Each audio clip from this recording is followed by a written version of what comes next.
Baby,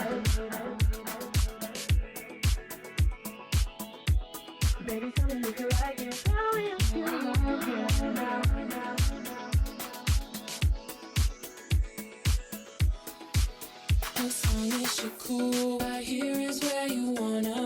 We're over at the moment when they offered me that deal, and it means I've got 6.5 years at the Huddersfield Giants left, so that'll probably see me playing days out. And I had a lot of things to weigh up, obviously with my future, and if my family were happy, and players that were still left at the club on contracts for a few years, and it's all just come out pretty well.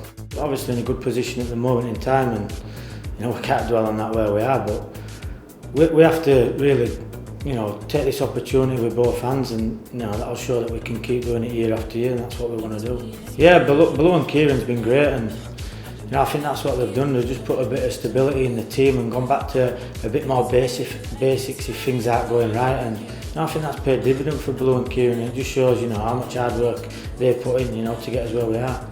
I think everybody's stand up to be counted. Obviously not everybody in the same games, but like I say, winning them scrappy games like Earl Crabtree might be the best player on day and get us through, and I think we've had a few of them this year. Leroy Cudjoe, has been class all year, so yeah, I don't think it's me. I think I play better when the team plays better. I think I've developed into a good team player, and somebody who tries to be a leader and get everybody going in the right way. I think I've matured a lot, and I learnt a bit more about the game. Obviously, you'd never stop learning, till the day you die in rugby, and I think I've learnt a lot along the way and got me off field antics sorted out, little things that have probably stopped me being, the better player that I should have been a few years ago.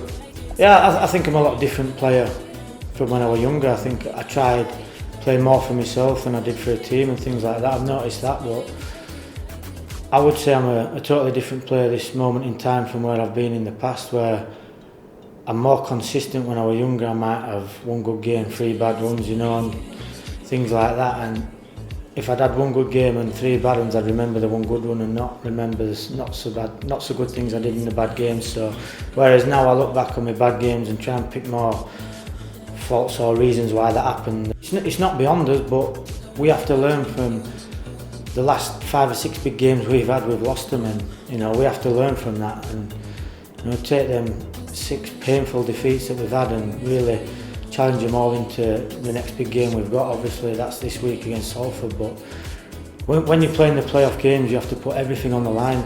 There's no tomorrow or no grand final if you lose. So yeah, we have to learn, and the more that we're playing, the more you learn. So hopefully we've learned from the last 6 and really push on and challenge for them honours. It's important for the club that we try and get a piece of silverware. Look, they haven't lifted one for years, so I think we need to repay Ken by winning a trophy, if it's not this year, over the next few years, because he does that much hard work and he gets that much let down, and so we just we want to do that for Ken, but putting Ken aside, we have to focus as a team on the job in hand, and it's all cliche, but week by week, and we have to focus on that and not take our minds off it, and hopefully we can achieve